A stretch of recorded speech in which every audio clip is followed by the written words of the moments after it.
Okay, welcome to the October 5th Finance and Facilities meeting. As we do the first week of every month, we're going to be focusing on facilities today. And what we're going to be doing with our meeting agenda, we have some finance related things that we're going to talk about in the middle of the month. And today we're just going to focus on the facilities items in our agenda. So, and I also want to note we have Dave Martz on telephone and Doug is out of the country. So that's why we're short a few people on the screen. So first, is he in like Europe or like Nova Scotia when you say it? Quebec. He's in Quebec. I've been getting pictures all day. They're like, we've been texting for the last hour and I've been like, what's the foliage? Some lovely pictures. Can you hear me okay now? Because I redid my headphones. Yeah, you're fine. Good. Okay. So, excellent. Chelsea, wait, I'm having a little internet issue going on here, so I might have to ask you to repeat something. My internet's kind of in and out here for whatever reason. So okay, yes, feel free, and we will do that. Okay, so we were going to talk. Pete, you've got the old business ad hoc committee charter update. I know we talked about that at the workshop. Is there anything you wanted to mention about that? Beyond? No, you had a question about something being different about the committee. Oh yeah, I was just curious. It's a process issue. It's not really important. Okay. We can talk about that later. Then that was what that was. Okay. So we're going to move the substitute rate discussion to finance. I did have a question on finance. I noticed that the stipends are on the board agenda. There's some stipends. I haven't had a chance to look at them, but I was wondering why they're coming. I was wondering. Wait, Dave. What? Dave, are you trying to say? No. Somebody's talking. Feedback. Dave's got feedback. Yeah. Hold on. I'm going to mute you, Dave. You said you love apples, and I hate them. Oh, okay. Are you good? All right. It's not. It's in a state of neverland. It won't go beyond. Okay. It's wanting to create a diagnostic report. Okay. Okay. That's weird. It's not muting. Okay. Where was I? Oh, so there's some stipends on the board agenda, and I was wondering why we're sending them to the board before finance and facilities. They're budgeted. They're basically the same every year, but the board has to approve them every. So the stipends have not changed since last year. No, the stipends have not changed. The committee membership changes somewhat, but it isn't a new thing. We've had this committee for, I don't know, at least 4 or 5 years now, anyway. Okay, that's fine. I think that has no fiscal impact, so I don't have a problem with that. Okay. It's been budgeted. Okay. All right. Pete, you want to talk about the architect review submissions? You sent us 2 applicants earlier in the day. So where are we on that? So this is part of the process. We go to RFQ. We posted the advertisements for architects and engineering firms for the projects that we anticipate. They submit by the 30th. We look them over. Next step is an interview process. We interview both architects that have applied if we decide to. We then choose one to negotiate with. So it's not automatically you just hire them. What the committee does is then recommend one that the superintendent and I work with to come up with a contract that will allow us to do the things that we want to do with this firm in terms of the projects that we've talked about, which are the modular project. It's putting together the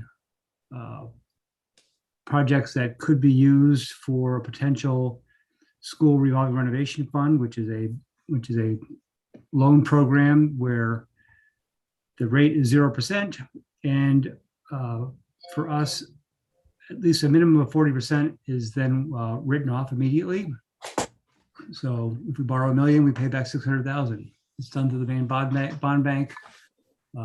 We would need to get voter approval on the borrowing of the money, but it's talking about low interest rates. This is a negative interest rate. this type of project. And you can see that they're mostly really necessary ADA and structural type projects that get included in this. So we'll be creative with that. And Steve's working on carving out some of the projects that would fit there. And then the architect helped us price those out. And then we go to bid. But for the RFQ, our next step is to set up the appointments to interview these two firms. I suspect with this new Zoom world, we could probably do it quickly. I would love to get it done this week if we could get time for us to meet with them. I have questions that I've drafted already that I've used before that we'll pass. I'll refine them for this go round, but we do that, and then the committee chooses, and then we negotiate, and then we go forward and hire them and get these projects going. Okay. So the only question I have, I think this may not be the meeting for the committee to sort of choose a time, since I'm the only committee member here. And I will reach out to both firms, and I'll find some time of availability, and then I'll set up a kind of a doodle poll or some kind of scheduling poll that we can choose that and get this thing done, because we'd love to get this thing done quickly, because the SRRF application is due on the 29th of October, and the modular is just, we want to get that thing done. The three firms that I'm talking with that have modulars are ready to kind of submit proposals once the engineering is there to do that. Okay. I would say Thursday, at least for me, is better. And I'm not sure whether Doug will be able to join us or not. I'll try to get it done Thursday. Okay. More to that in the next 24 hours. Sounds good. Okay. Lauren, do you have any questions about that? No. Okay. And I will say, Dave, Digest. I lost the connection with Dave. So, okay. And we're going to move the CARES spending update to, since that's finance related, we're going to move that to the third week of the month. All right. So now we're into new business, and Well, our major. Just to that piece, I will say that on the homepage of the website, there is a link to all of our ESSER 3 application and projects that are posted in there. So I just wanted, anybody who wants to, will get to watch this eventually, will know that our website is linked directly to our application, and the projects are included in that application. So if anybody wants to look at those for ESSER 3, the ARP application that we submitted last week. Okay. Yeah, I see that on the website. Yep. Okay.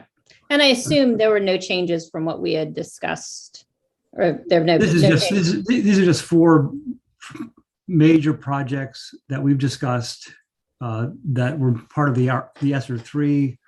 A lot of the other projects that we've gone through are going to be part of the ESSER 2 and ESSER 1. Yeah, that looks like something that looks very familiar that we've reviewed at some point before. Okay. All right. Anything on old business that anyone wants to highlight? Okay, let's move on to the facilities. So our major project here is we asked Steve to come and present to us what are the current and future projects. We were thinking on a current to 3 to 5 year timeline on building projects that are needed throughout the district. So we asked building by building, and we also asked for upcoming transportation costs. Basically, what are the big expenses that we need to be aware of on this committee and that we need to be budgeting for effectively. So Steve, why don't I let you start off with just kind of talking maybe about the process that you went through to determine these projects, and then we can sort of move on from there. Sure. The process I had, I've been keeping a running list basically of things that I see every day, and I kind of broke it down into some categories. Big things like siding and trim, flooring, roofing, windows, doors and locks, and plumbing issues, electrical, security, and HVAC, and just miscellaneous.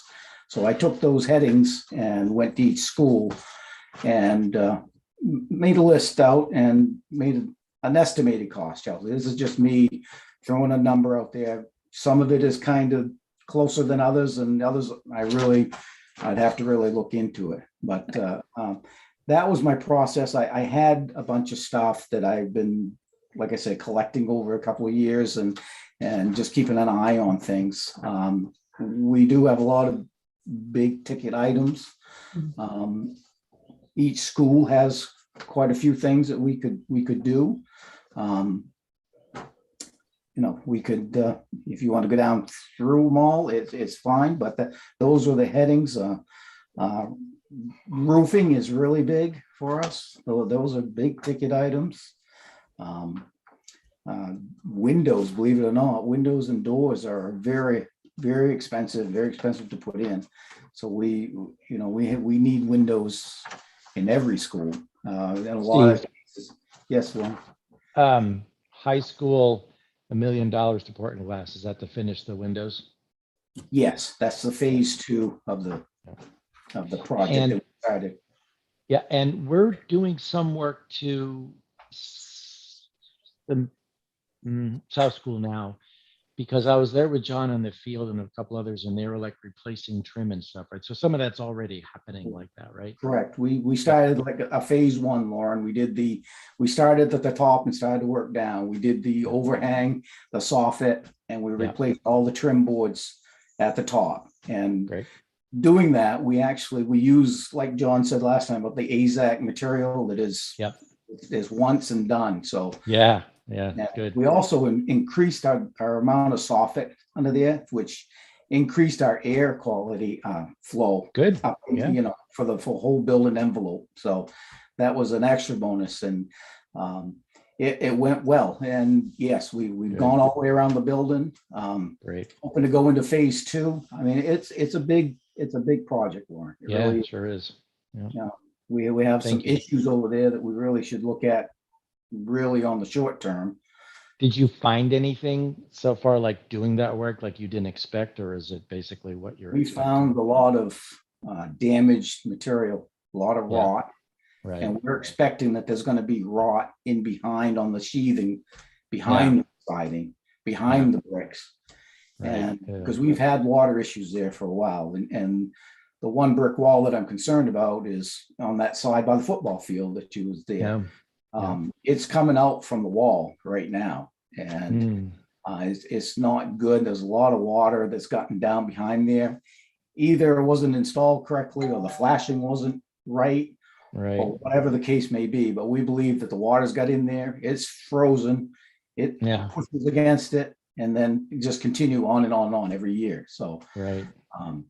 yeah, we really need to look at that pretty close. I actually got a pretty strong quote on that. It's actually on the top of the South School list. That's one is that I went ahead and got a price on that one because I thought it was going to be, it'll be a good test too, to see what we find behind the siding and the bricks. If I would think that it's like a double priority, when you find that kind of stuff. We just got to get after it and put the money into it Yeah, to we save really need- the walls and the building, right? So, right. Well, we did that because of the air quality issue, either the current or the future air quality problems that could happen because of this water damage. yeah. So that's why we decided to just kind of tear off the Band-Aid, literally, and Right. get in there and see what's out there. Because honestly, we've made a commitment to fund every project that's air quality related, especially because of COVID. And so it made sense to kind of to now seem to be the time to really spend the summer and identify those areas, and not only the actual work on the building, but the drainage around the building. If you look at the same on the opposite side of South School, between the old and the new building where the garden is and the playground, there's just water pouring off the roof that has just caused.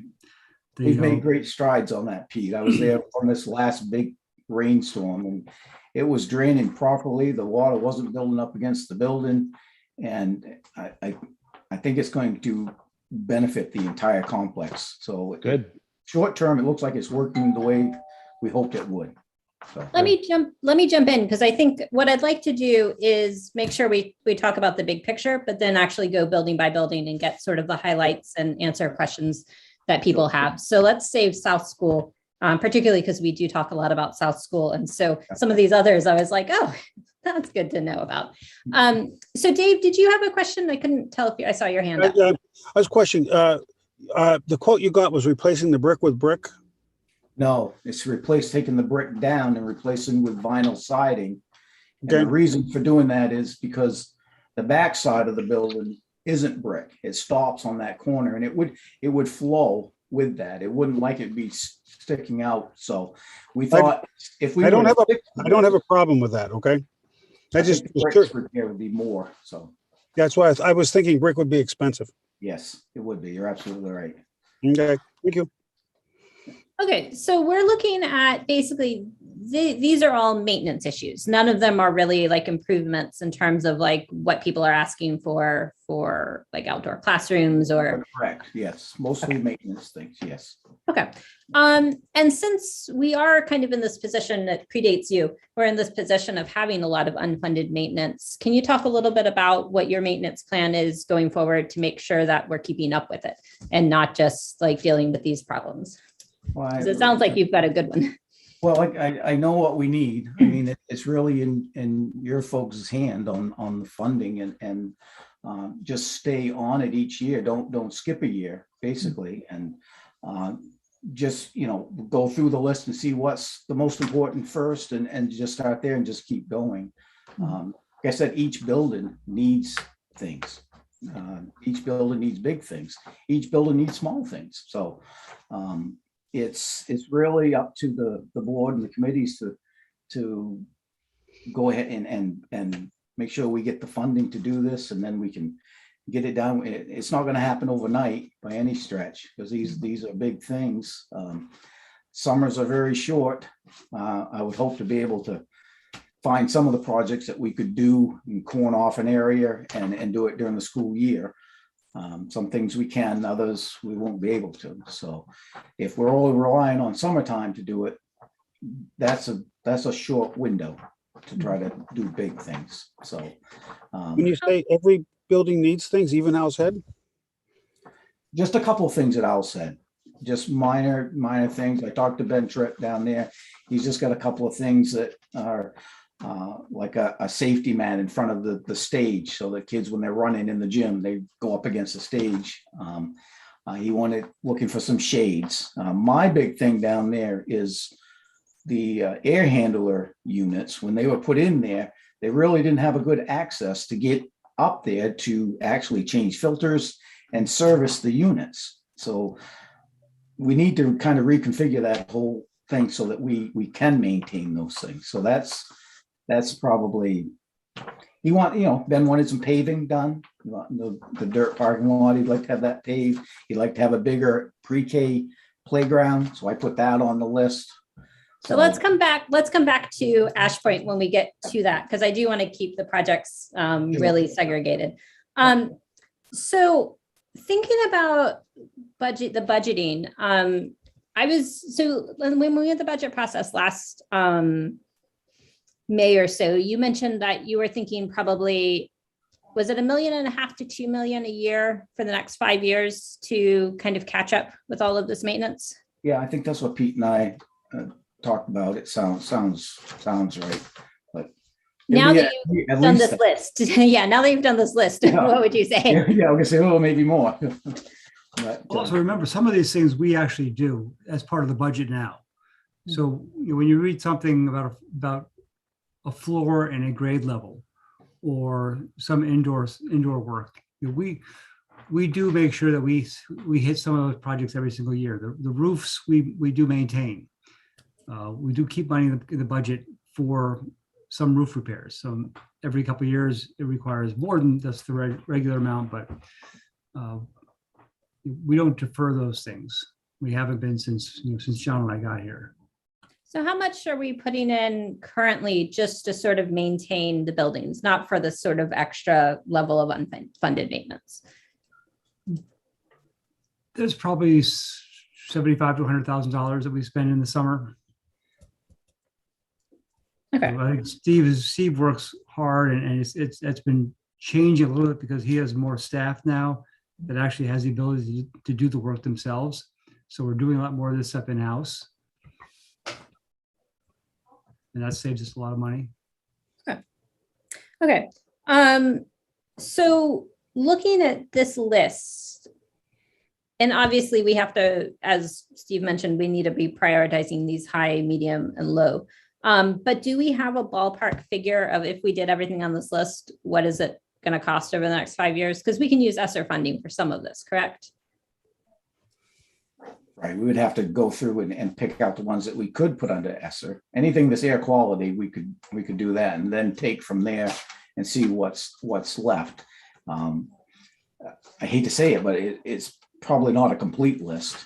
I mean, if you're talking, I don't want to jump ahead, but like asbestos tile, we should get rid of all of that, and that's super expensive to do. So there's a lot of things that, I don't know, Pete's better to tell on how much we would need on each building, I would think. So There's also things on the list that, I personally wouldn't recommend that we do, at least for the next 3 to 5 years. Yeah. And just as an example, on the first page in Cushing, there's the automation system for Cushing School. I don't see the need to do that right now, just to get it so we can turn the heat down remotely. I don't see the need to do a district-wide O2 prime system, which is that system that ionizes the air to take out the particles that are big enough, or makes ionizes small germs so they attach to dust, so they get caught in air handlers.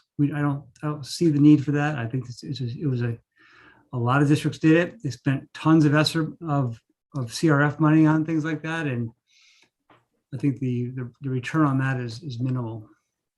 So I agree. There's things on here that there's things that are not on here that should be. Expansion of Cushing to allow pre-K. Yeah. Expansion of Thomason Grammar School. Chelsea mentioned the outdoor classrooms, but none of those have been kind of. Haven't even gotten to the solar panels. No, but those are things that we have. Some of those things we've kind of made the decision as a board in past years to treat those projects independently, to kind of judge the reward versus the cost on some of those projects like solar. Yeah. But there are lots of things that we could be doing that, again, some of these projects haven't been formulated enough. Yes, outdoor classrooms is a great idea, but it looks different in every school, and every principal has a different way of doing it, whether it's here at South School or a playscape playground at Ash Point. There are different things of doing things like that. This is a slight tangent, but I was reading a Press Herald article about the RREV. I think that's the right term. I'll review that. I got to review that more, and because there are projects that we can. There's all these funding sources now that we can actually carve out projects, and to kind of write a project like an outdoor classroom might be one for that RREV type grant. Well, I noticed that Camden got $250,000 for some outdoor classroom space from that grant for the pilot program. So it sounds like for some of these projects, that's probably a good idea. Let's step back because I think we're almost ready to get into the weeds. Are there any big picture process questions, Steve, Pete, John, anything we've missed sort of in big picture that you want to talk about? Well, I have a suggestion. I don't know if it's time for the suggestion or not, but when you take a look at a list like this, it can be kind of daunting because there's a lot on it. But one of the things that we've done as an admin team with various and sundry projects is we've broken them up into 3 tiers. So tier 1 are projects that are of high need and high immediacy. So if you've got a water infiltration problem, that to me, that's a tier 1, right? Yeah. Tier 2 would be things that are going to be necessary to do, absolutely, imperative that they get done, but don't need to be done immediately And then tier 3 might be things like Pete's talking about with the automation of plumbing and heating. So, if you took a list like this and you took it on that basis, identified projects that might fall under ESSER, identify your tier 1, 2, and 3, then you could start to carve out how those might be funded. So, some of them might fall under evolving renovation. Some of them might fall under a specialized grant. So it would be a little more systematic way of looking at this rather than saying, well, we need to do this, we need to do that. But if we identified that in the list, then we'd kind of have it. So just a suggestion. Yeah, so I was kind of assuming that was what the high and medium priorities were already doing. Is that not correct? Yeah, that's how I tried to do it, but I'm open for discussion on all of it, so. Okay. So if we don't have any other big stuff, what I would say is let's go through school by school. And Steve, if you can start us off by just giving us that big picture overview of each school. And so we don't have to go through every single item, but it would be really helpful to know what are these high priority needs? Why are they there? So we can contextualize them. And then thinking through these medium priority needs. It's interesting because this discussion has sort of gone from are they medium to are they tier 3? So I'm interested in thinking through what that looks like. So let's just try it for Cushing because that's a small number relatively, and then we'll see where we go from there. Right. I mean, if you take out the controls and the O2 sensors, I mean, those were the biggest things in there.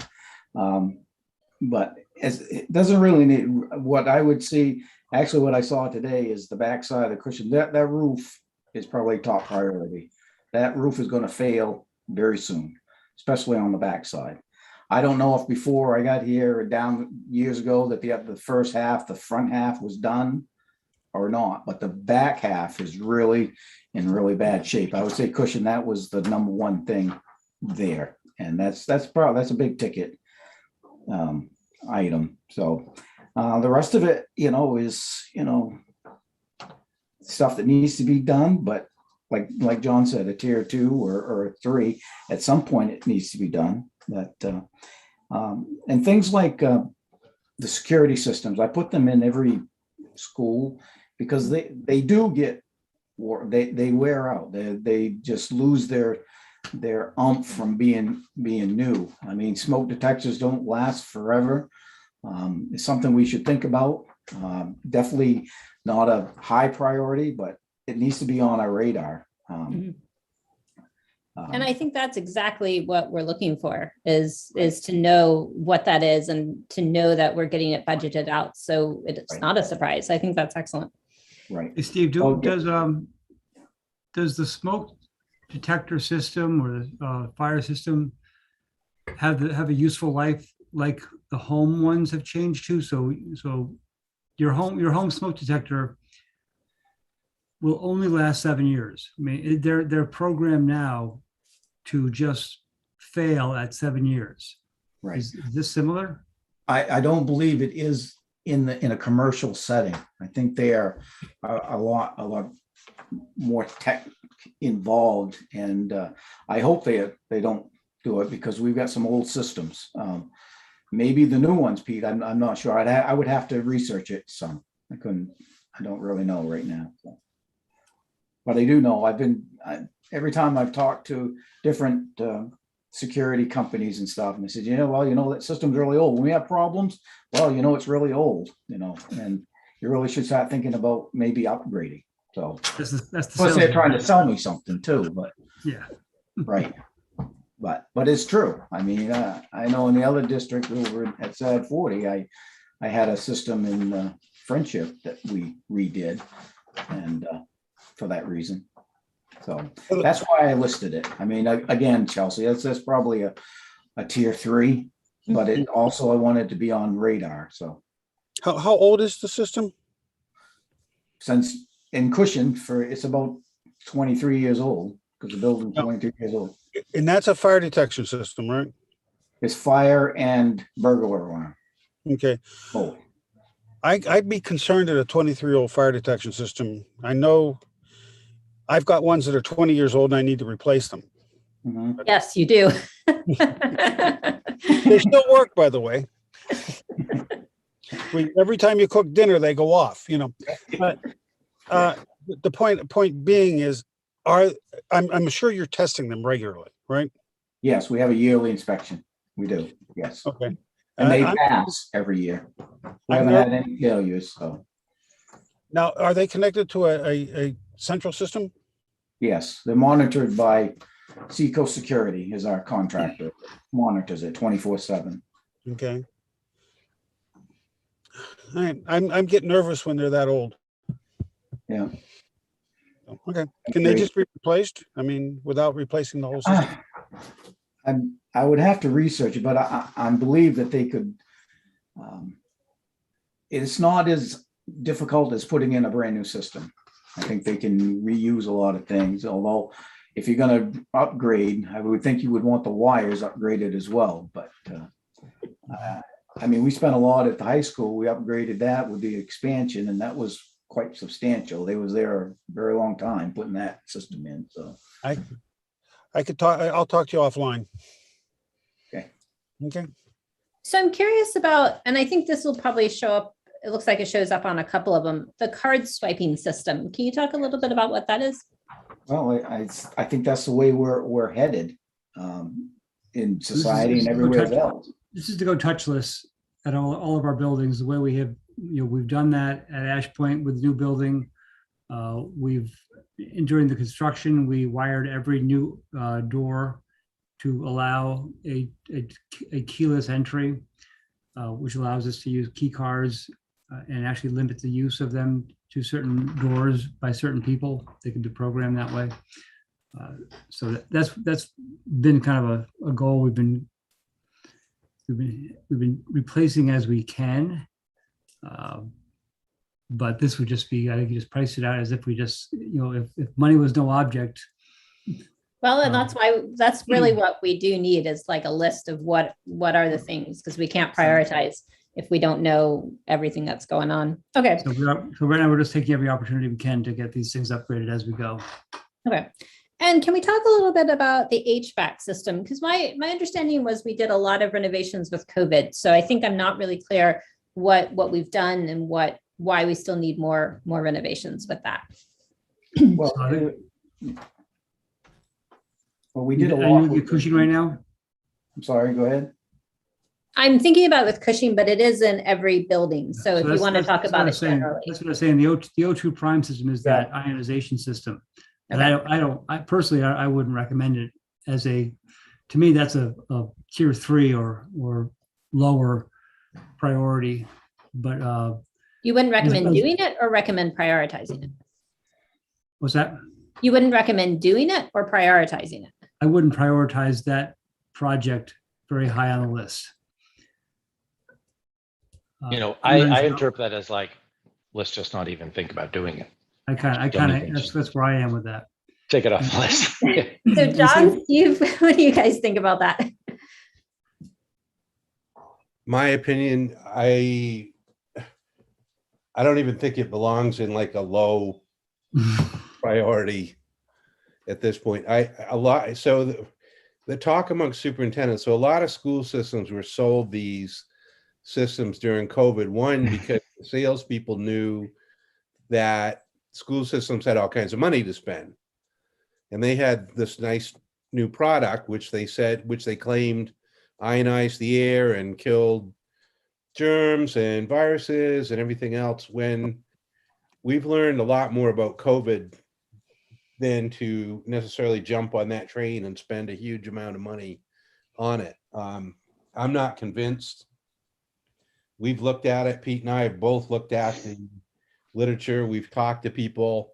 I've talked to others who've had it done for my money. So if it's a choice between just upgrading the air handling system. So if we had a building that has, and so if we have buildings that need to have upgraded air handlers, mechanical systems, that type of thing, I think that would be money far better spent than these ionization systems. I don't think the science is really there with them. And that's only my opinion, but it's one that's been pretty well looked at.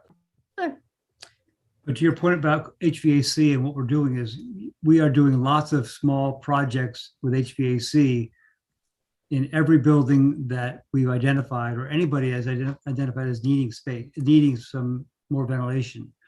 That includes the classrooms that have been kind of created out of closets or small offices being converted to two like small spaces for tutoring that didn't have its own air handling system put in there. We've made sure that that's where we spent our money and our time, is that if we're just trying to make sure that every single space that has students and staff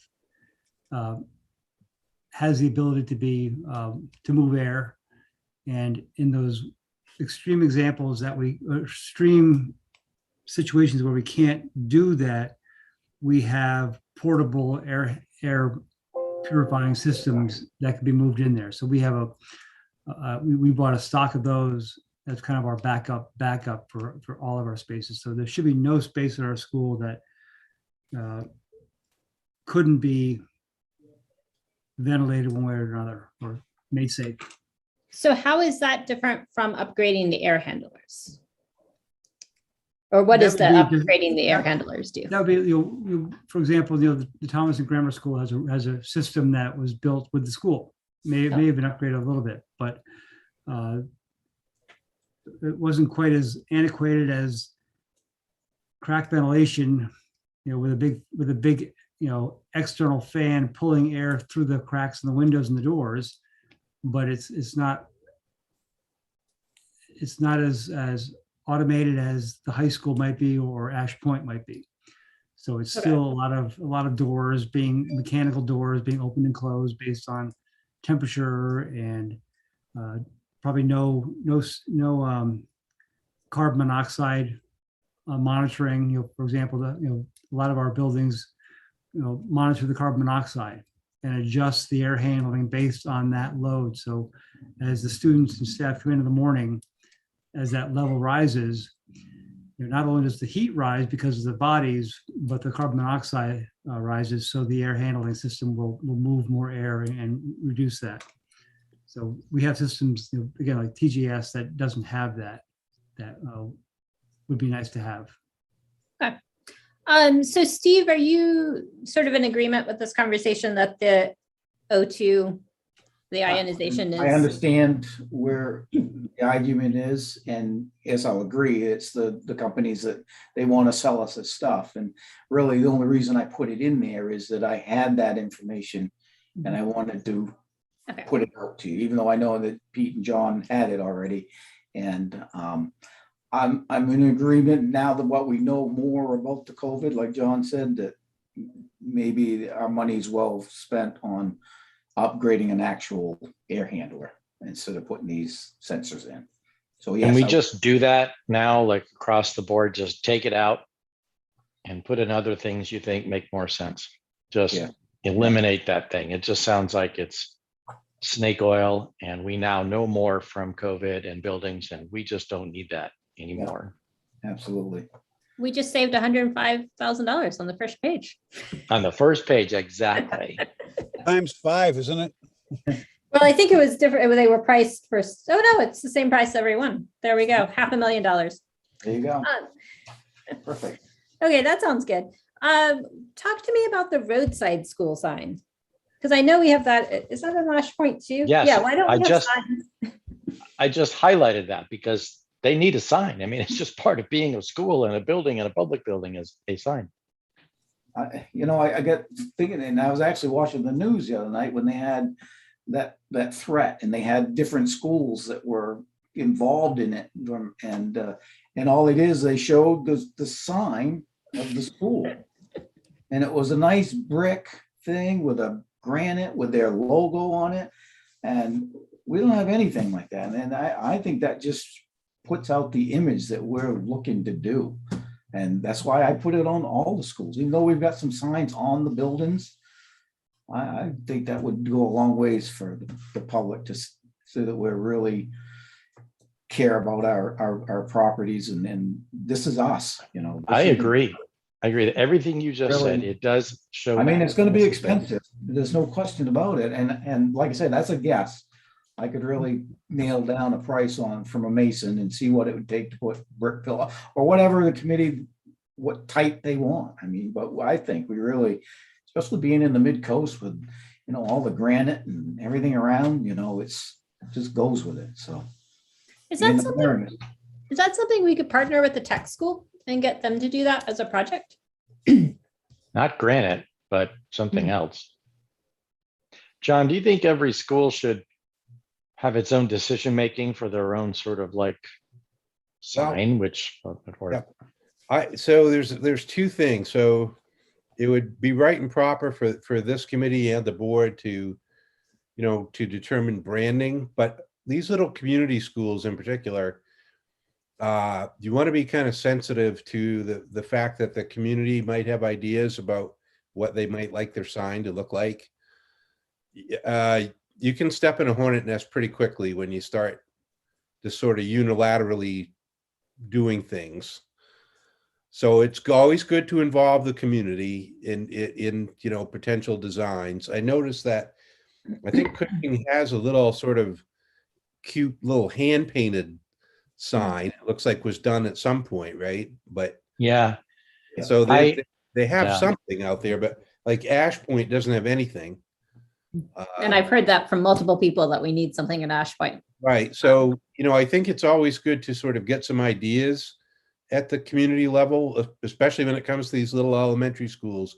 You go a long way with getting some support from your community. So I would vote to do that. But I agree with Steve. I think it's high time that we did some thought, put some thought into upgrading our signs. Just so. I so would- you know, OMS needs a sign, TGS needs a sign, Cushing needs a sign, South School needs a sign. The Ash high, Point needs the a high sign. school, the They're high on school, every sheet. The the high only- school needs an updated sign. I seriously, I mean, it's there, but it doesn't really put a good face on us when I look at that sign. I think, It's dated. right. I just want to add that the middle school and the high school should have our beautiful compass logo as a part of it, whatever it is decided to be done.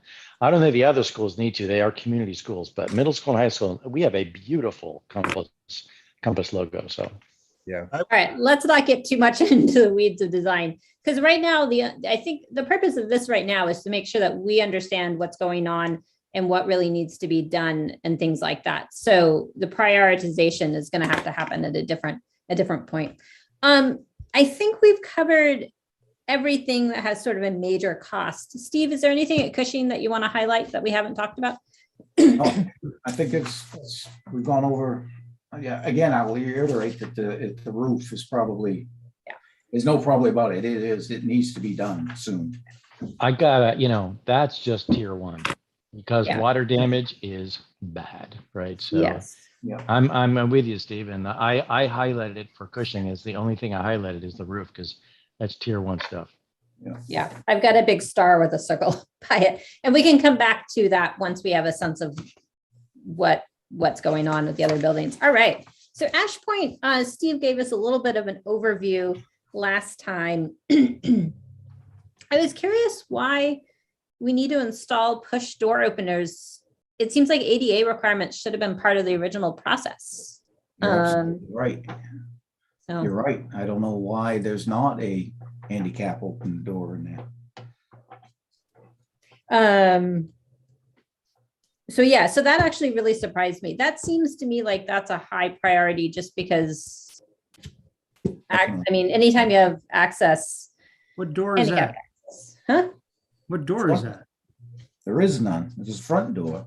Because there's a handicap access to the front door and the gym door. I don't think so. That's what I was going to say. Push the blue button on the outside to get into the vestibule. I believe so. Well, I was pretty sure of that too, Pete, but now I know. I'm not sure. But I was sure a minute ago, but now I'm not. And we I can double check tomorrow, but got an occupancy certificate. It wouldn't have given us the fire marshal wouldn't have given us the occupancy. Yeah, well, that's true. That's why I was kind of, I'm not gonna go 100%, but I'm pretty sure I didn't see one. All right, we'll let you guys look at the building tomorrow. I'll figure that one out. Okay, so that may or may not be a high priority. We're not sure. All right. The other things that kind of jumped out at me, we've already talked about HVAC. Some of this miscellaneous stuff. I was curious, we've talked about the sign already, but for the paving and the stage for safety, that's $1,800. That's pretty minimal. But would you say, low priority? Sorry, I just read that. So the playground equipment is low priority. I will flag the playground. That is something that I really think we could get grant funded when we have the development director. I don't think there's any need to pay for a playground out of our budget because grants are given for that all the time.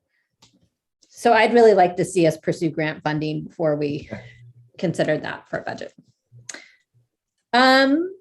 Is there anything on Ash Point that people want to ask questions about, or Steve, that we should highlight? No, we'll just take out the HVAC stuff. For Yeah, sure. I just crossed And, that out. Yeah.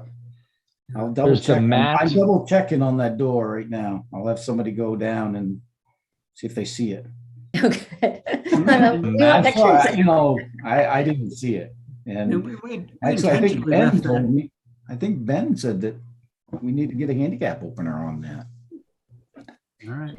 Under The mat- miscellaneous, there's a mat for front of stage for safety.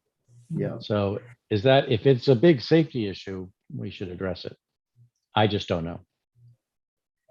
Yeah, it's just, the kids, when they're in the gym running and they don't stop in time, then the front of the stage is right there. They run into it. So Oh, that kind of mat. Yeah, the Yeah. run into it mat. Yeah. Hmm. Yeah. just a Okay. cushion, mat. So, Just a cushion. Yeah, I get that. Yeah. Is that like underneath a basketball hoop too? Same idea. Yeah. yeah. That seems, I think there's also an interesting question of like, for costs, $1,800 seems like something that discretionary is probably not the right word, but I feel like that should be at the discretion of staff and not necessarily something that we have to approve per se. There's That's money. minimal on the list. So. Yeah, we kind of watch the budget early in the year to see if we have it left over. So we'd make that purchase probably through our general fund budget, which already has money in that for every school for some of those. We don't know what it's going to be, but we know it's going to be something. No. Right. Yeah, so that I don't have a problem with that process because it definitely seems like a lot of these are like we have to plan for. That one doesn't seem like there's as much planning. All right. Let's skip South School for a moment, just because we do talk about South School so much. And some of these other schools I'm much less familiar with. So let's come back to South School. So that leaves us Thomaston Grammar School next. So this has a very long list. Do you want to give us the overview, Steve? It's a lot of the same. I mean, the big ticket items are like windows. Windows and doors is big. Flooring is not so much. Under plumbing, I had put in, it seems to me that we're moving towards these single-use bathrooms. And especially at TGS, the bathrooms are original. The flooring is terrible because it's the old poor floor technology. So I added that in just if that's the direction we're going. It seemed like a good time to talk about remodeling those bathrooms and making them into any use bathrooms, including the floor, the fixtures. I mean, after a while, the fixtures, they get so old that you can clean them 3 times a day, but you still, they get smelly really quickly. So it's like they're not cleaned at all, but they really are. It's just that they're very old. And that's a pretty high cost on doing the bathrooms. Anything with plumbing is high. I also put in lighting in the hallways. I know at the high school, when we increased the lighting down the hall from the old office down towards the new addition, it made a huge difference. People commented on that to me more than I can remember. It was just there's so much better in here, so much brighter. And it seemed like, man, we should have that in all the buildings. So that's why you'll see that in there. Again, the HVAC, we'll skip over that. Over at Grammar and other schools, gym floors, every year we redo the gym floors. We spend a ton of money on them. Some of them are very worn. Thomas and Grammar is a good example. If you go in there and you see how dark that floor is, it's just been, it needs to be stripped down and sanded. Once you sand the floor and then repaint the lines, it brings new life right back into that floor without having to replace it.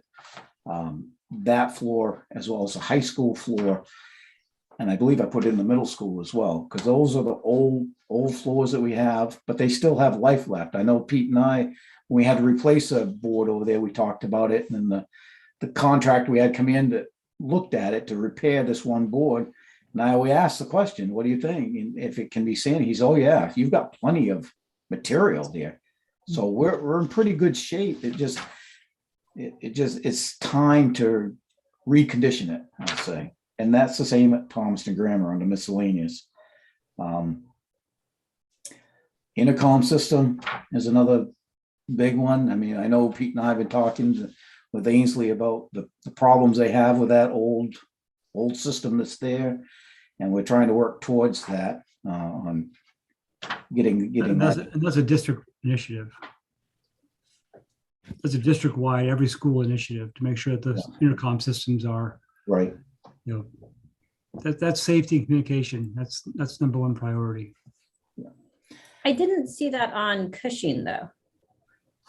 Is it on some of the other ones? It should be.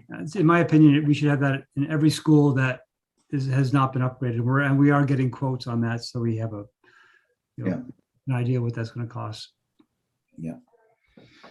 The other highlight on Thomas and Grammar is, and on the bottom, it says create a new bus loop entrance. That's something that Ainsley has talked about. And I know Pete and I have talked about it, but I really don't have a good feel on what it would take to make a new entrance in there. To make it's when it's drop off and pick up with students, with parents. I mean, it's really it's crazy in there. The cars are everywhere and people are walking everywhere. It's just not really set up the way it should be. It's a lollipop. Yeah. You know, and that's the design of it. So, one road in and loop around and out the same one. But to be honest with you, I don't know, other than building another access road, which would be substantial, I would imagine. I don't know what roads go for, but I can imagine it would be quite a bit. So it could be an access road between TGS and OMS, and use the existing roadways into that. I know that's what we're doing in Camden to connect the elementary school and the high school, because it's the same concept there. There's just both are lollipops and there's no secondary egress. Yeah. It seems like it's that plus address the need for additional parking over there as well. Yeah. Yes. Yeah. Even though we did make our parking large, we paved some area off to the side there, but still, you're right, John. It's cramped over there. It really is. So. And we talk about, so I noticed there's no additional classroom space, but that's something that I hear about frequently, that they need more class. Oh, and actually we should have talked about that at Cushing. I forgot about it. It's just not priced out. It's what? It's just not priced out. Okay. But that is something that, do you have an estimate for when you're going to start looking at prices? Is that a 3 to 5 year? Is that next year? Well, I think that's going to be something that we task the engineer with, because there's also funding, we think, coming down to expand pre-K, not just startup costs, but actually construction costs. So if some of this art money gets kind of redesignated for construction, not through the renovation fund, but through like new project funds, I think that would give us an opportunity to actually expand our pre-K to what the goal is in all of our elementary buildings, but actually have the space to do so. So I think these two buildings are the ones where I think the opportunity is to tap into that grant, hopefully grant money. Okay. Federal? for that construction. Federal, Pete? That's my hope is that some of the ARP money that the state has kind of held back, there's talk about using that for construction. So hopefully, and also, they've dedicated some for pre-K. But I know the education committee is really focused on dedicating as much money as possible towards the construction side of education and renovation, and not just the programs. Okay, that's good. And so am I understanding that's part of the RFP engineering discussion, or is that a separate discussion? That's something that we'll task with the engineer. We'll have to prioritize, these kind of pieces of the project. The first is obviously the modular. That's really the primary goal of doing this. The second is going to be the revolving renovation fund projects, which are kind of safety, security, air quality, ADA. And then third would be other projects like the expansion of Cushing, the expansion of TGS. We may, somewhere between 2 and 3, have them help design the South School admin area, which is kind of part of the modular project in a kind of a roundabout way, to get that thing done so we can make sure that we can get ourselves out of McLean School in a timely manner. So I got a bigger, broader question. Just want to jump in there, Chelsea, and that is that, we have a lot of money. Let's say we've decided on projects, we've designed them, we're all set to go. We get a contractor. Are the contractors going to have the labor? Are we going to have to deal with like delays because, like everything else, there's not enough of a labor force within the contracting industry?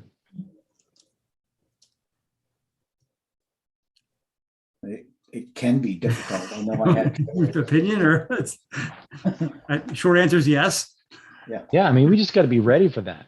Got to be ready for like, okay, we do this, we do that, we do that. We're all ready to go, and they're like, it's going to take us, 6 more months because they don't have enough labor. Come on, the contractors, they're going to give us a date and they're going to stick to it. They're so good at that. Steve, did you have your hand up or not? No. Okay. ADA. So I've had some people reach out to me about ADA questions at TGS. Can we talk a little bit about that? Sure. The thing that comes to mind the most is evacuation areas. There's an evacuation route that goes from middle school to Thomaston Grammar that includes a set of stairs that goes up over a banking that is in need of repair and in need of reconfiguration so that it is ADA. Not really 100% sure how we could do that, but I was over there the other day looking at it, and the only way I can think is that, go from, instead of straight up the banking, go from side to side with a tapering ramp back and forth, so somebody in a wheelchair could get up over that. The other ADA thing, I think that we did, I know we did, we added in the handicap bathroom, we put a whole bar and a higher toilet in there to meet that requirement in the upstairs bathroom. So we've done that already. And any major construction that we start there will trigger the ADA requirements as well. So when we're talking about ADA requirements, what is our liability if we don't get them done?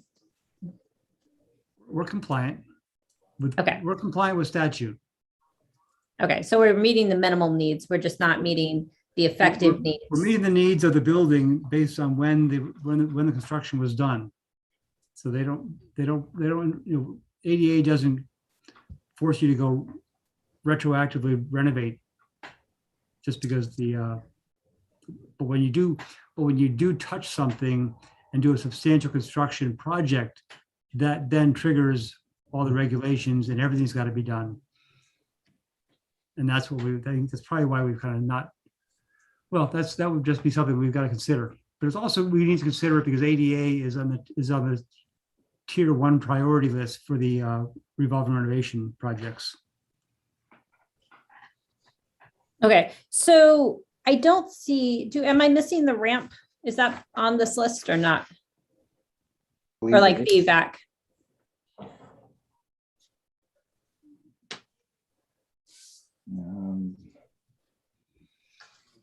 Sure, I put it on there, but I don't see it. Is it OMS? I just put it on the middle school. Middle school. There. That's what the stairs are. They're actually at the middle school. Yeah, it's on the middle. Yeah, it's at the middle school. Okay, all right. Yeah, but it So goes. the field middle access school, and yeah. paving. The field access and paving, is that what we're talking about? Oh, evacuation path. There we go. Evacuation, yeah. Gotcha. Okay. Okay.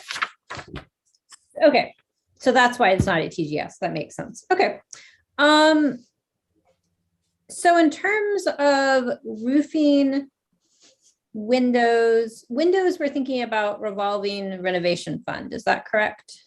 Or is that just at the high school? In terms of funding? I would think at all of them. I mean, that's. Windows are tier 2 for revolving renovation fund. So that tier 2 is hard to get funded. So how are we doing the But high school windows that way? We're We not. don't know- we don't know yet. The original windows were put in using the performance contract, the energy and air quality project. Okay. Roofing, because it seems like there are a lot of these needs at TGS are high. So you'd prioritize them, Steve, with roof, windows, and roof windows, yes, is high. The roofing is something, I mean, I put high on one and medium on the other two. Whoops, the wrong one. Yes, one of them is in worse shape than the others. I mean, that's obvious. And the ones that are medium, I think with the maintenance contracts that we have, and they do yearly inspections and use yearly maintenance on them, it makes our roofs last longer. But there's only a point that they can go, and so I taking it from G&E roofing and stuff, and being up on the roofs myself, there are a couple that I agree with, and a couple that I think that we could go a little bit further on, especially the ones at Grammar that have the gravel. I got the gravel on top. It's tar with a gravel top on it. Those seem to hold up a lot. I mean, we haven't had any leaks other than around the skylight in the gym in that building since I've been here. So, and again, it's like G&E roofing and any roofing company, they want to sell you more roofs. So you really got to step back and say, do we really need that? We have a couple of roofs, like I mentioned. Cushion is right there, needs to be done. South School's got a couple of them that are on the edge, but I went through, Chelsea, I went through their list of what they listed that we should start thinking about down the road. That's why I added them to this. But when we go to start prioritizing, I can nail it down a lot more on what is needed year 1 and what can wait to year 5. And Kat, I'd like to know more about the bathrooms. I'm really curious, John in particular, maybe to talk a little bit about why we're making the move to the single bathrooms, and what that we're doing that, I assume, in all the elementary schools. Well, there's two things at work here. I think one, the bathrooms need a refresh and an upgrade period. Those bathrooms in TGS are old. The bathrooms in South School are pretty old.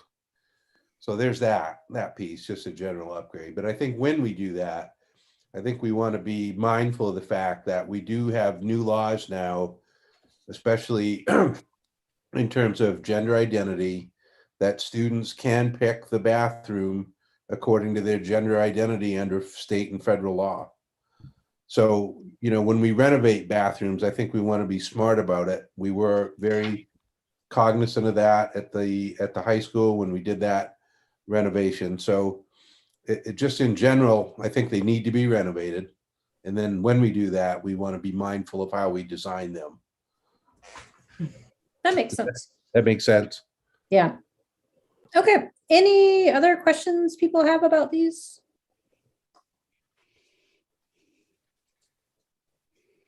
Okay. It looks like there's a lot on TGS. That one's kind of terrifying. Oceanside looks just as terrifying. Steve? Yeah. Well, one end of the building is really good. Yeah, I just have a general comment. I think it's great. I mean, this is great for me to just see kind of what you're thinking, Steve, in terms of this. And I apologize. I threw a wrench in when I said tier 1, 2, and 3. I didn't see your column under priority. I just got this tonight. So I think it would be pretty easy for the committee to go through now and kind of say, okay, these are the absolute high priority, these are medium, and these are low, and these are gone, as in the case of the ionic sensors or whatever they are for $100,000. Yeah. So good job. I mean, that's very helpful. I do have one question on TGS, and I've always had this question in my mind. It's, I think over the library, there's some kind of I guess I'll call it a light well or a skylight thing that looks like it was like the 60s lunar module bubble dome kind of thing. I mean, I know I'm not describing this quite right, but you know what I know mean? exactly what you're talking about, though. Is the roof on that side of the building in need of replacement, or is it in pretty good shape right now? That's in pretty good shape. The ones I identified were the gym, over the gym, and the 2 roofs off to the side. One side that used to be the shop and the kitchen, and the other side where the stage is in the kitchen, that in the gym. They're separate roofs. Those are the ones that are on the list. But one where those skylights are, John, you know, I was there last week and I'm in the parking lot and I'm looking at the building and I'm going, what are those for? Anyway, the only thing they were just for natural light. They're not solar panels. The technology has changed significantly since those things were put on. So I just, in the back of our collective mind here, if we end up at some point redoing those roofs, we should seriously think about having that. I would 100% agree. Addressed. I mean, they've got skylights now that have automatic closing, and so they can ventilate, and then if it rains, they close by themselves. And the possibility, John, that they may have been tied into that old air system. I keep hearing things back and forth, but I don't know. There's no controls on them. They don't open. So I don't see how it would be, other than the light and the heat from the sun coming into to the library, I guess. I'm happy to let it go till we address those roofs, but I just didn't want to lose thought of the thread on that. Yeah, they're not very attractive. Let's put it that way. All right, so we've got about 10 minutes before we hope to finish. So what I'd like to finish doing is, because we did get started late, which maybe we should just move our meeting time to 5:15, because we seem to start at 5:15 every meting. You know what? If we do that, we will start at 5:30. That's a good point. So we're now starting at 4:45, folks. Okay. At any rate, let's go ahead and keep going through these. And then I think the priority, I'd like to hear from Steve once we get through with this, whether it's okay if we sort of do a tour of the buildings and then start determining priorities, but I don't want to hold you back from things. So we'll set that aside and let you think about it. Let's move on to Oceanside Middle School and sort of knock these out. What's that big picture? You know, big pictures there are windows, really, because we've done well. We replaced all the windows in the McCormick wing, and it made a huge difference. The the windows that were in very poor shape, and we've got more of those windows throughout the building. In fact, I think the middle school has got the front of that building. I counted the other day. I think there's like 39 windows on the front of the building, and it stops at where the McCormick wing starts. So from the library down past the office, there's like, I counted like 39 windows. So, and they're the old style, those, I think they're American Eagle ones, the same ones we took out of South School. Windows are a big item at the middle school. Flooring is, not so much. I just want to mention on flooring, when I listed the asbestos is there. I put it under a low priority because they're okay as long as they don't get disturbed. The ones that are listed, what happens is along the edges, they start breaking down. And for whatever reason, underneath the heaters or whatever, but that's where the problems are. And if you start seeing the breakage on the edge, there's really no repairing just the edge. So that's why they're on it. But the floors they're tough. They hold up. I mean, they look decent when you wax them. The problem is I stopped stripping asbestos floors just because I don't want people using a floor machine that grinds it down right to the tile. So we just scrub it up good and put a recoat on it. Eventually they'll have to be brought up, but we have a lot of asbestos tile in the district. High school has a tremendous amount. Middle school's got a fair amount. In the middle school, the bathroom, again, there's two large bathrooms right when you come in.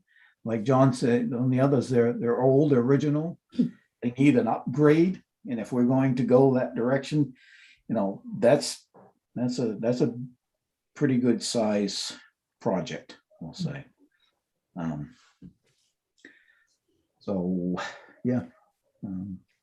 was curious why the floor tiles that are breaking are medium instead of high priority. Just where they are. They're Okay. they're underneath the registers, up against the walls and stuff. So. Okay. So that's not leading to any air quality issues that would be funded under ESSER. No, I don't believe so. Let's Okay. keep think of a reason. Okay. I'm just glancing through. Anyone else have any things while I'm glancing through to see what other things jump out at me? Back to the air thing. So you get rid of the O2 things, but then what's left, for instance, are air handlers, upgrade original air handlers. That's different, right? Mhm. And that's COVID money, right? That could be. The ones I'm thinking about in particular are there's two of them that are above the stage at the middle school. There's a set of stairs that go up there, two offices up there, and in the crawl space is where they are, and they service the gym, which is a huge space. The last tech I talked to, he says he thought they were very undersized and could be a lot better air movement with an upgrade there. That's the reason I put them in there. The other ones throughout the building are in pretty good shape, but Lauren, those ones up that do the gym, and I'm pretty sure they do some other areas too. Obviously the stage, the gym. So. Okay.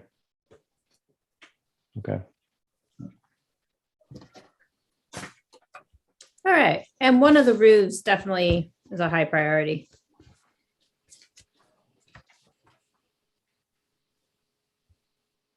All right. Any other middle schools comments? Oh, actually, I noticed there's 100,000 in lighting. I was wondering if we've looked at all at efficiency main grants for replacing lighting. We have used that in our last project. I mean, they're small grants relative to the cost, but we do apply for any of those rebates that when they're available. Okay. Because they were doing school grants for a while, right? Are they? They were doing rebates. It was a rebate system. Okay. It was, again, you got to spend $1 million and get 10,000 back. Oh. That's like a rounding error. That's like, well, I guess it's interest. Man, it was, And also, I would also Okay. mention can I mention just the bleachers at our schools? I know we're talking about the middle school, but we're running short on time, but the high school bleachers are in terrible shape. They are a bear to pull out. And what I found out is that they actually were like a prototype bleacher when they were put in years ago. And they tried to retrofit a opening system that didn't work, and they're in tough shape. And the middle school bleachers aren't quite as bad, but they're smaller. That's why. But I listed them there as well at the middle school, just to take a look at them. But really, the high school is really where the need is. So, Steve, I had a question on that. I was looking down through, and you've got $35,000 for replacing the bleachers. Do you think that's a pretty good number? It feels low to me. That's why I say that. yeah, Oh, he's got 15. I don't really know, John. That was just an educated guess. I don't know. I think it's probably low as well. My gut tells me that it might be that might be a low number. So we might want to take a look at that. But I hear you, Steve. Those bleachers do need to be replaced. If we can replace them for 15 grand, it's a no-brainer. Well, he had 35 on the high school list, and I Well, think I'm that, looking at the middle school. Middle school at 15, I put down. Yeah. that would be like bargain basement stuff. Oh, That sounds means like, we all bring our air guns. That's what that means. Whatever. It's- Go to Lowe's and get some lumber and start nailing. I think you're talking at least $50,000, but maybe I'm wrong. I don't know. what I'm getting from this conversation is SAD 5 was really good at getting, these bargains on demos and going out of business sale items. You're right. I mean, the auditorium, all those seats in the auditorium, they were secondhand, or they were closeouts or something. Yeah, and the oil tank itself at RDMS. That was the How last about one the the company chairs put in in. the boardroom? The chairs in the boardroom. The uncomfortable chairs in the boardroom, which I Big noticed, ones? by the way, is not on the list. Those were Athena. I got those from Athena going out of business, or MBNA. If they'd had better chairs, they might not have got out of business. Well, Um, we There's a support certain- Habitat for certain idea. Humanity for that purchase. I'm gonna say that was a good purchase. When the chairs are uncomfortable, the meetings last. Well, I can get better chairs that way. We have lots around there. all right. Anything else with the middle school? All right, moving on to the high school, which is maybe the longest list yet. Yeah, we should have started that one. Flooring, again, like I talked about the asbestos, the same thing at high school. The roofing is the same. You really gotta look at, you gotta take a grain of salt when they say it needs to be done. You really need to go up and look at them. But there are 3 roofs, and they're at the art room end. Up on the upper part, they separate them, they identify them by where they start and stop, kind of thing. So, but all 3 of those roofs are on that end of the building. Again, windows, we talked about that. Something that came up today that I had on the list for another school was window shades.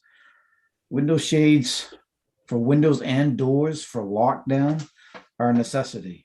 And we've got a lot, especially at the high school, a lot of shades that should be on the Rockland dump. They are in awful shape. Half of them don't work. They're down all the time because they won't go up. So they choose to leave them down there. Shades and all What'd the you say? What'd you say about lockdown? You have to they're close your needed shades. for lockdown drills. Yeah, They that's pull the kind of they put important. shades on. Yeah. Yeah. I used to put construction paper over my door, We have the that. interior door. Yeah, we have construction paper. If you drive around the backside of the high school, and go by the gym and up towards the field hockey field, look at that wing on that end, you can tell that they just wore out. And I would almost bet they were original when they came with the building. They're that old. So, and it's a big problem for, teachers want to be able to pull their shades down if there's a lockdown, and we're in need of them. That's, and I don't know if that's a good number or not, John. I don't know if that's close or what we could get or where we could even get them. I don't think Barnes and over in Warren can handle a order that size, but we could find somebody, I'm sure. Blinds.com. So we've got to get serious as a board and as a district about funding those windows. We talk about it, I bring it up ad nauseum, but the high school is our flagship school. It is nearly done in terms of its look and appearance from the inside and out. We're like, in terms of the best we can do, before building a whole new building, because we don't need to do that. So we've got to go further with our flagship and get it done. And I don't know, I guess what I'm thinking, and I see this number and I understand it's not tier one. Does getting serious about it mean we have to put it out for a bond to the public to vote on? And I don't know what they would think about that, but we've got to finish this for our students and staff. And we got to figure out a way to finish it. I think we need to be looking at the windows. I mean, one of the things that I'm noticing is there are definitely unique things on all of this, but we've got common threads going through, and some of this, I think we really do need to be looking at district wide and not just building wide. So I don't know. I mean, I think that's kind of the conversation, Lauren, that we'll need to have is like, what now? Right now we're trying to figure out everything we need, and then how do we balance these priorities, and then how do we fund them? Because it's hard to balance priorities that are all necessary. So that we are is going to true. make some choices. That is true. But this one line is the biggest one in the whole document, right? And it, again, I go back to the high school is our flagship school, and even bleachers. I mean, sports are a big deal for our community and our kids. Yeah. And we have second-rate bleachers that are sort of embarrassing for our teams and our school. We got to keep that into account as well. Right. The fact that teachers can't move blinds up and down. Yeah, it's a lockdown issue. I get that, but it's just like, when you go to work or go to school in a crummy place, you just feel crummier about it. And so things like that are small but big at the same time. Yeah, we do. I mean, whenever we learn of these things or made aware of something like blinds, we fix them immediately. We do not leave these things undone. We are not deferring, especially when it comes to safety, security, communication. We're on that stuff. So don't let a errant professional in one of our buildings say that their blinds don't work and assume that we're letting this maintenance go, because we're not. I mean, we had a conversation today with somebody who had issues with their blinds, and we never hold that up. All right. He's right. We act on all. I'm talking just in a big picture. People that don't say anything, we don't know if somebody's blind. If they say something, we're on it, but we don't know if they're so.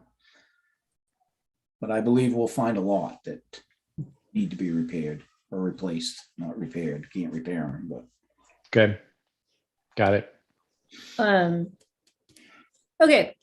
So some of this is interesting to me is that it's auditorium related. And we have the ad hoc committee looking at getting potentially other funding for the auditorium. So I just want to kind of flag that. But I noticed that some of these are high priorities. So can you talk a little bit about that, Steve?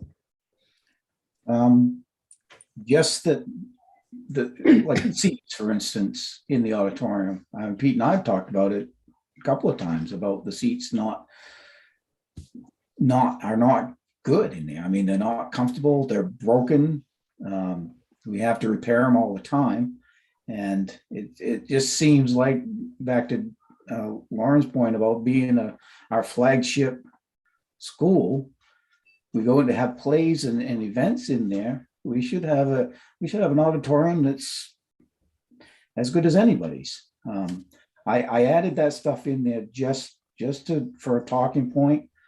The high, it could be on tier 2 or whatever the committee decides. To me, it was high enough to, to bring the attention to it. I guess Chelsea is more than anything. That makes So sense. Steve, at our last workshop, we talked about forming a committee to take on major capital projects like a new field for football, track and field, Yeah. the whole 9 yards, and a renovated auditorium. They seem to perk to the top of the list. So what But Chelsea we're going to just said, solicit feedback from the community before we create that list. right? But what Chelsea just said is, just so you know, is that, I think we need as a community to look at that auditorium and make it into a wonderful community venue that benefits obviously our kids, our staff, and the entire community. So in terms of finding money for that, we're going to task this group when we put it together to help fundraise for that. Awesome. Good. The drainage issue in the auditorium, is that under plumbing or is that somewhere else? Well, that's a unusual situation. Where the problem is underneath the handicap lift that's in the auditorium to get from the seating area up to the stage. And for whatever reason, if it's groundwater, the underneath of the lift will flood, basically. I mean, it's not a very deep thing because it's a small area. Then it ends up going out onto the rug and everything else. So there's a solution somewhere. Haven't been able to come up with one other than digging a trench and putting a drain. And you'd have to go out either out through the auditorium or go out through the gym or out through the front of the building. It's a real conundrum. But that's not fixed the problem. Okay, I just wanted to make sure that was on there because I've been hearing about that as well recently. Any other things people want to highlight on here?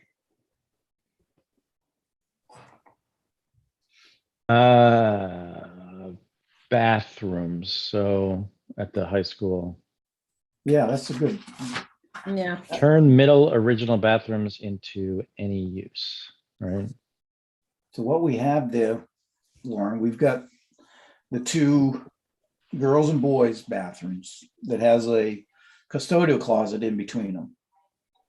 And the idea that I was thinking is that if we do move to remodel, we did do a remodel in there just a few years ago, but if we're going to go to any use bathrooms, I believe we could do a reconfiguration of those bathrooms and utilize the space more than what we are. We could essentially make the bathrooms a little smaller, more usable, and use the middle space for a storage area for all of our equipment we need during the day and the night and our supplies and things. Right now, we move things one and the other to try to make room for, I mean, we have a tremendous amount we have equipment. Pete and I have been working hard on getting the right equipment for our nighttime custodials to do a good job in there, but we need a place to keep our equipment.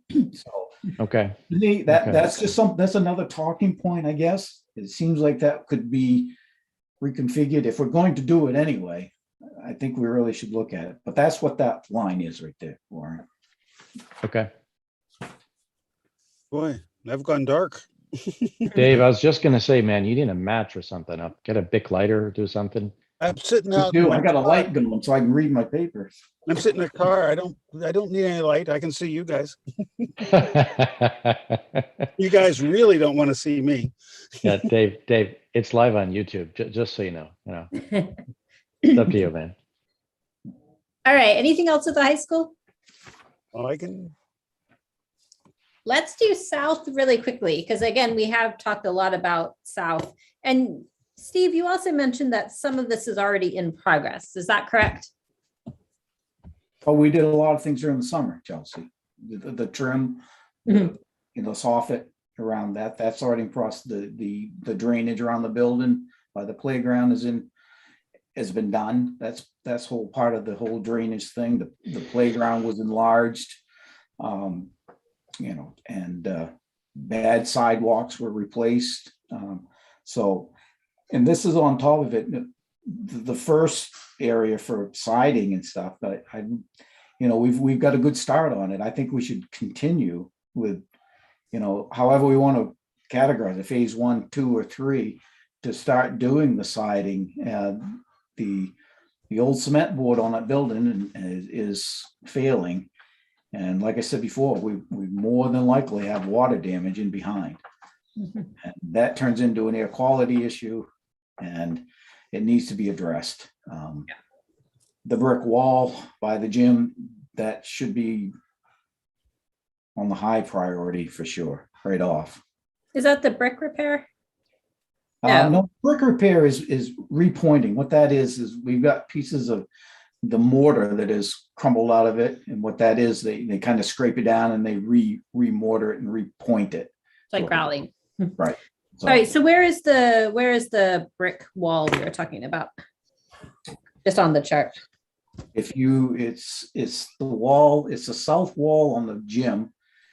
If you're driving in the parking Oh, lot. I meant on here. Oh, I'm sorry. That's okay. Start at the Top top, line. first one. That's the top. Oh, there you go. Brick. There are lots of words on here. Thanks. Okay.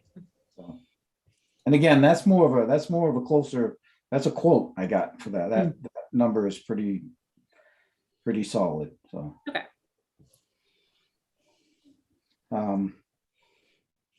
Flooring in there is not huge, but most of the flooring needs is floors that the tiles are coming up in a lot of places.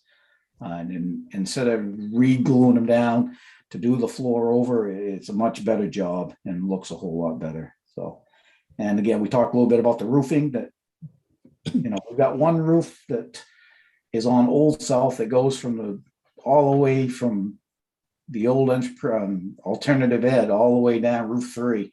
It goes a whole length of one side of the building, and it's been on the radar for a while. I think that that would stay on a high priority for me. How old's the roof? I don't Don't worry. I mean, is it 20 years, 30 years? Oh, it's at least 20 for sure. It's a rubber roof. They do last. They hold up. But I was looking. I showed Pete too. I was surprised. I brought it down on Google Maps, looking down at the top, and you can really see where it's deteriorated in different places. And just over time, with the sun, the UV rays, and the rain, the snow, and everything, after a while, they it starts to break down. So that's what's happened. And we do have them inspected every single year. Every roof is inspected. We've got a plan with G&E Roofing that goes through, and they just maintain them.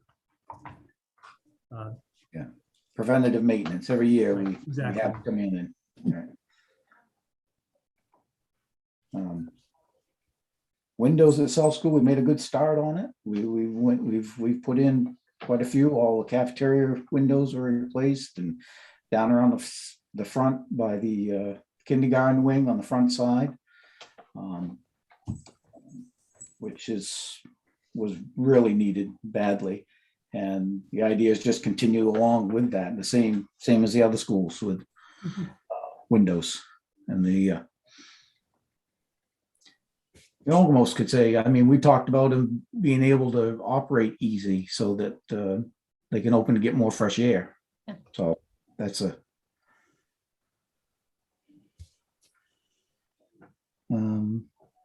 yeah, same idea as the other ones. The windows, the plumbing. There's a couple of bathrooms, especially on Old South, like John was saying, they're original bathrooms. There's two at the front, by the front door by the boardroom, and two up by the back door that are original, and they're in tough shape. They're in need.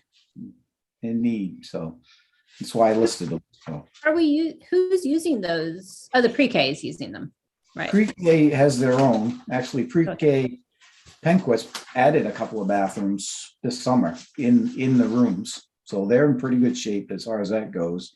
But we have I believe it's the NEC program is over on Old South. We got alternative ed at Old South. Justin has a lot of utilizing rooms that aren't being used as a classroom for testing and other things. So it's a pretty good population over there. Not as much as New South, but it's used quite a bit. Okay. And I guess those restrooms would probably be, because we're looking, I'm not exactly sure how the admin offices and the modulars are going to fit in yet, but it seems like we may have more staff over there as well. And those bathrooms would be staff or kids, right? Yeah, absolutely. Yeah. We Well, we I have a can't new- see my we have a screen. new member here. We have a new Yeah. member here, We do. It's Chelsea Junior. Chelsea Junior. Oh, yes, this is Finch. He doesn't show up very often, Okay. but yes, he's purring happily. That's And then everything else looks sort of very similar. Ooh, we can knock off the $180,000 for ionization. Yeah. That's always exciting. There you go. All right. Anyone else have any things you want to highlight with South? We really have to, first of all, thank you, Steve, for all of your hard work all the time, but also putting this together. That's a lot of work, and we thank you very, very much for what you've done here. And it creates a great starting point for us to determine COVID money, and then high priority, and medium and low. And I do think that I can be unconvinced about this, but it seemingly looks like that we have one debt bond limit going away in a year and a half or something.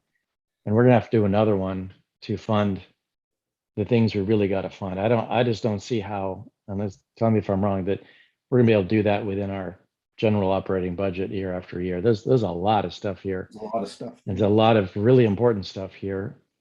And so it's just something we have to get our heads around and maybe take advantage of that opportunity as it's coming up.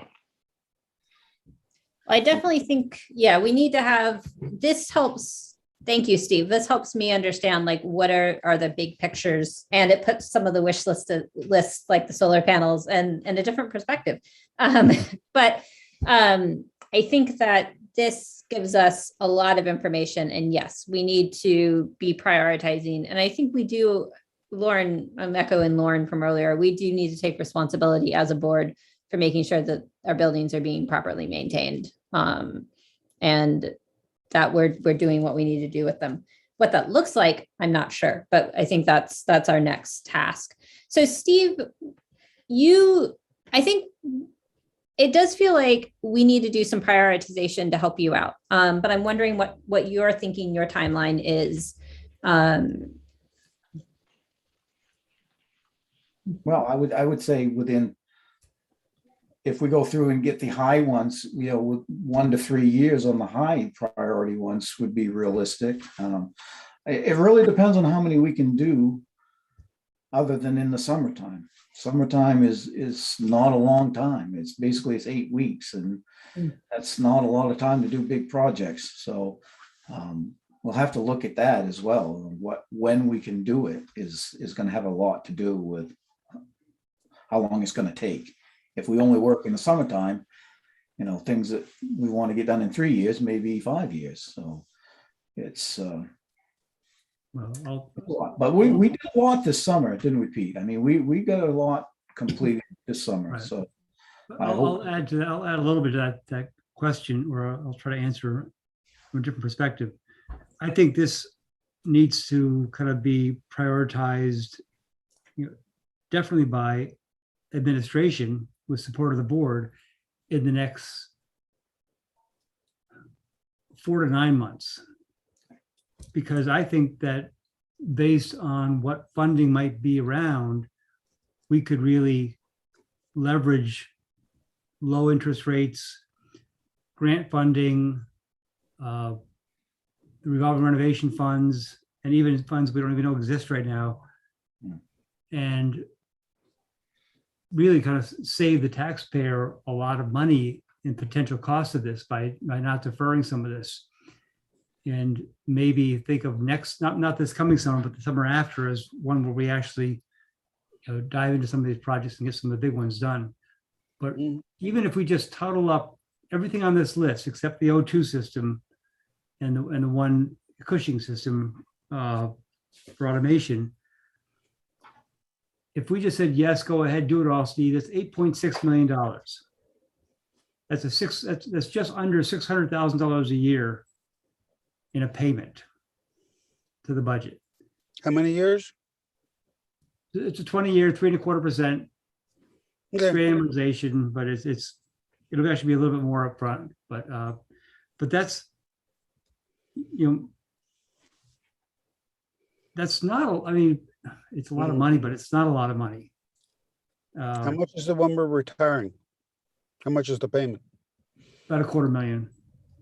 So we're talking 2.5 times.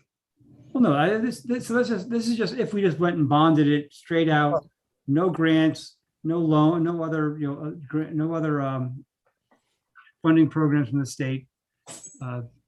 So I think even the, the top number is a reach, but when you start doing some fancy financing like we've done in the past, we could make this a pretty reasonable number and bring everything up to date. And then when you prioritize, it takes it down even lower. Yeah. If you just prioritize the groups, the windows, the air quality, the ADA, the safety, security systems, communication. Pete, is it also safe to say that we may not see such great rates into the future? I don't know. I think that we're in a,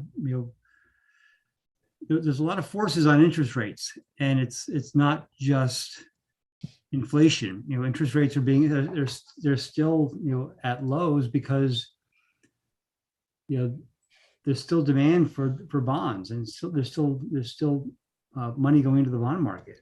And especially as the stock market becomes more volatile, that money leaves the stock market and goes to the safety of the bond market, which keeps rates down. I think you might see short-term rates fluctuate, but I think the longer-term rates are still pretty steady. The yield curve is still pretty stable. Have you talked about this, Pete? I don't remember. Refinancing, did we refinance stuff? Or can we refinance stuff? As it comes due, we can. We've got a couple of years before we can do any of this. But our rates are, we're in the, I think we did on a overall rate on the projects have been in the 2.4 to 2.6% rate, level. I hate to be a pain. It's gone to half hour over. Yeah. I'm someplace I want to be. Okay. Yes.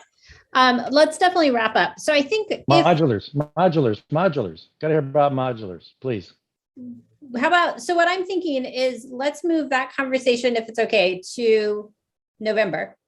And what we can do is, I think, because some of this is, I think some of this prioritization needs to happen on the admin level, particularly thinking about what possible projects. So why don't Pete and I talk offline in that meeting we're going to have the week of the 11th. We can talk a little bit about what the next steps for actually organizing this are. And then that way staff will have time to figure out what they want to do and then when to bring us in, and we can navigate that offline. All that sounds great, except I would like headlines on the modulars. Modulars are happening. We have 2 bids for architects. We'll be interviewing architects hopefully this week. They will then put together the drawings that will then go to the potential bidders on the modular project. We've got 3 companies that I've been talking to, but we'll see who else shows up. We're still looking at 2 6-classroom modulars at the high school, 1 8-classroom modular at the middle school. And it's moving forward. I mean, we're just following, the legal steps we have to based on the new federal statutes and the fact that we're using federal money. And So can you please include that in your report on Thursday night? Sure. Happy to. Right. Steve, thank you very much. This is great in terms of really having a very solid overview and the work that's gone into it. It's excellent. I'm really happy that we have it, and I'm really happy that you're doing it behind the scenes, even without it coming to the board. So thank you for putting the time into that. And Pete, thanks for that over. Yeah, and for all of you doing this, working on this, I mean, this is the springboard for us to be organized around it and work together as a team, admin and board, to get it done. So this is the beginning. It feels like a great beginning, and thank you. Excellent. And so, yes, so we'll work on this later. Is there anything else anyone wants to talk about? Nope, just if anybody's watching this from the public, the next meeting is Tuesday, October 19th at 5 o'clock. And that'll be finance focused. So 45. No, we're still gonna go for 5 o'clock. In your mind, it can be 5 hours. Look, I apologize for being late. That's all right. Traffic. I just want to see your face, man. Hey, I turned the lights on in the car. There's not enough light to do it. Okay. All right. I may just set the end time. We'll start whenever. Good time, 6:30. Hey, I called 6:30 and then people kept talking. So